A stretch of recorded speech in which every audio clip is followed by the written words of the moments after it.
ఉన్న స్ఫూర్తి ఈనాడు నేను తెలంగాణ రాష్ట్ర ముఖ్యమంత్రిగా బాధ్యతలు నిర్వహిస్తున్నా అంటే ఆ స్ఫూర్తి నాలో రగల్చిన మాట నిజమని నేను ఈ సందర్భంగా చెప్పదలుచుకున్నాను. మిత్రులారా, ఆనాడు తాపీ మేస్త్రిగా ఉన్న అందశ్రీ గారు ఇటుకపై ఇటుక పేర్చి ఇల్లు కడితే ఎలా ఉంటుందో నైపుణ్యం ఉన్న తాపీ మేస్త్రి పదాలపై పదాలను పేర్చి జయ జయ హే తెలంగాణ అనే గానాన్ని తెలంగాణ ప్రజల గుండెల్లో వారు రగల్చిన ఉద్యమ స్ఫూర్తి తండాలలో గూడాలలో మార్మూల పల్లెల్లో దళితులు గిరిజనులు ఆదివాసులనే కాదు తెలంగాణ గడ్డ మీద పుట్టిన ప్రతి బిడ్డను చైతన్యం చేసి కోట్లాది మందిని తెలంగాణ ఉద్యమ బాట నడిపించిన స్ఫూర్తి ప్రదాత అందశ్రీ అని నేను ఈరోజు చెప్పదలుచుకున్నాను. వారి స్ఫూర్తి ప్రజాప్రతినిధులు పార్టీలు వైఫల్యం చెందినప్పుడు ఉస్మానియా కాకతీయ యూనివర్సిటీల లక్షలాది మంది విద్యార్థులను ఉద్యమకారులుగా మార్చి వారి పాటనే ఈరోజు మన గుండెల్లో ఒక చైతన్యాన్ని నింపింది. అలాంటి అందశ్రీ వారు రచించిన జయ జయ హే తెలంగాణ రాష్ట్ర గీతంగా మారి ప్రతినిత్యం మన ఇళ్లల్లో మన బడుల్లో మన గుడుల్లో మోగుద్ది అని 4 కోట్ల తెలంగాణ ప్రజలు ఆనాడు భావించారు. కానీ కర్కశకులైన పాలకులు త్వర అహంకారంతో పరిపాలనను అందించే వాళ్ళు అందశ్రీ మాటను పాటను గళాన్ని నిర్బంధించాలి, నిర్మూలించాలి అని కుట్రపూరితంగా 10 సంవత్సరాలు ఆ పదాన్నే వినిపించనీయకుండా అందశ్రీ మీద కక్షతోని ప్రజలై పాడుకున్న జయ జయ హే తెలంగాణను కప్పిపుచ్చే ప్రయత్నం చేసిరు. ఒకనాడు ఒక కవి చెప్పిండు, పెన్నుల మీద మన్ను గప్పుతే అవి గన్నులై మొలకెత్తుతాయని. నిర్బంధించాలనుకున్న దొరలు ఆ నిర్బంధం నుంచి తెంచుకున్న సంకళ్ళు ఈనాడు తెలంగాణ రాష్ట్ర గీతంగా ప్రతి బడిలో ప్రతి గుడిలో ప్రతి ప్రభుత్వ కార్యాలయంలో ఈరోజు మనం మాట్లాడుకునే పరిస్థితి వచ్చిందంటే తాత్కాలికంగా వాళ్ళు అనుకొని ఉండొచ్చు, సంతోషపడి ఉండొచ్చు, లేకపోతే పైశాచిక ఆనందాన్ని పొంది ఉండొచ్చు. అన్నిటికీ మేమే కారణం, అన్నీ మాకే కావాలి అని కోరుకొని ఉండొచ్చు. కానీ పాటతో పెట్టుకున్నాడు అందశ్రీ గద్దరన్న లాంటి యుద్ధ నౌకలతో పెట్టుకున్నాడు కాల గర్భంలో కలిసిపోతాడని ఆనాడే చెప్పినాం. ఆత్మ గౌరవం కలిగిన అందశ్రీ ఏనాడు ఆ గడప దొక్కే ప్రయత్నం చెయ్యలే. ఏదో ఒక రకంగా రప్పించుకోవాలని అందశ్రీ గారి దగ్గరికి దూతలను పంపిస్తే కూడా థూ వాని బతుకు జడా వాని మొహం చూడనని చెప్పిన గొప్ప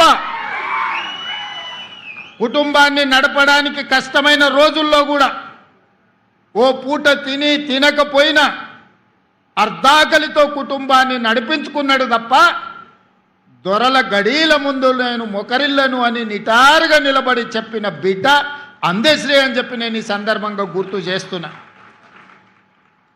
నేను వాడింది 4 కోట్ల తెలంగాణ ప్రజల కోసంగా తప్ప ఈ గడీలలో ప్రజల్ని నిర్బంధించాలనుకునే వాళ్ళ కోసం నేను పాట రాయను, పాట పాడను. అలాంటి వాళ్లకు చరిత్ర ఖచ్చితంగా గుణపాఠం చెప్పుతుంది అని చెప్పి అందశ్రీ గారు ఎన్నోసార్లు నాతో మాట్లాడడం జరిగింది. ఆనాడు ఏ విధంగా ఎట్లయినా సరే 600 అయినా అటు సూర్యుడు ఇటు మొలిసినా సరే ఈసారి ఎన్నికల్లో గడీలను బద్దలు కొట్టాలి. ఆ గడీలను బద్దలు కొట్టాలంటే తెలంగాణ సమాజంలో ఉన్న యువకులు మర పిరంగులై పేలాలి అని ఆలోచనతోని నేను అందశ్రీ గారిని కలవాలనుకున్నా. అందరు రాజకీయ నాయకుల్లాగానే మాట మాట్లాడితే మాట తర్వాత మర్చిపోతారన్న అనుమానంతో అందశ్రీ గారు నన్ను బహిరంగంగా కలవడానికి కూడా ఒకసారి ఇష్టపడలే. నేను చెప్పిన ఒకసారి కలవడం వల్ల మీ అనుమానాలైనా తొలగిపోవచ్చు, నా అవగాహన అయినా పెరగవచ్చు. కలవడం ద్వారా తెలంగాణ సమాజానికి మేలే జరుగుతుంది తప్ప ఎవరికి అన్యాయం జరగదని నమ్మకం, విశ్వాసం, భరోసా అందశ్రీ గారికి కల్పిస్తే ఒక మిత్రుడి ఇంటిలో అందశ్రీ గారు కలిసిండ్రు. 10 నిమిషాలు ఉంటా, అంతకు మించి నేను ఉండను అని ఆనాడు అందశ్రీ గారు అన్నారు. 5 నిమిషాలకు అయినా మనం కలుద్దాం. ఈనాడు మనందరం ఏకలు కావాల్సిన అవసరం ఉన్నది.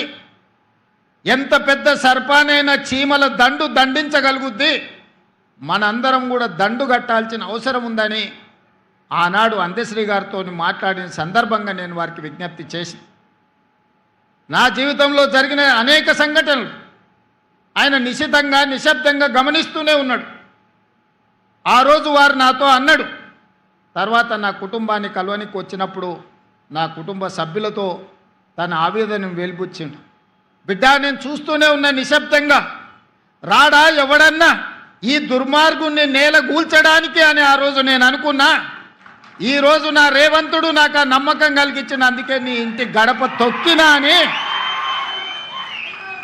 నా ఇంటికి వచ్చినప్పుడు నా కుటుంబ సభ్యులతోని అందశ్రీ అన్న మాటలు, ఆ మాటతో అందశ్రీ కవి, గాయకుడు, తెలంగాణ ఉద్యమకారుడు నాకు ఆత్మ బంధువుగా మారిండు. నా కుటుంబంలో పెద్దన్నగా నేను అందశ్రీ గారిని ఆమోదించిన. మేము 7 మంది అన్నదమ్ముళ్ళం, నేను 4వ వాడిని. మా పెద్దన్ననే నాకు స్ఫూర్తి. ఈరోజు ఈ స్థాయికి రావాలని, ఒక స్థాయిలో ఉండాలని ఎన్నో కలలు మా అన్న నాడు అన్నాడు. నేను ఎదుగుతున్న క్రమంలో మా అన్నను కోల్పోయినా.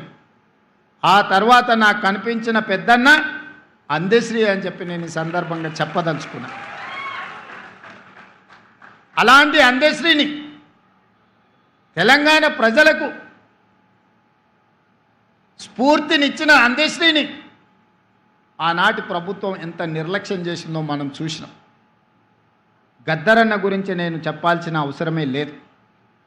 గద్దరన్న వెళ్తే ప్రజాభవన్ ఈనాడు, ఆనాడు దొరల గడీల గేటు ముందల ఎర్రటెండలో గంటల కొద్ది కూర్చోబెట్టినప్పుడు తెలంగాణ ప్రజల యొక్క గుండె తరుక్కుపోయింది. ఇంత దుర్మార్గం, ఇంత కర్కశత్వం, పరాయివాడి పాలనలో కూడా ఇంత అవమానం జరగలేదు. గద్దరన్నను ఎర్రటెండకు కూర్చోబెట్టిన వాడిని శాశ్వతంగా ఫామ్ హౌస్లో బంధించాలని ఆనాడే ప్రజలు నిర్ణయించారు.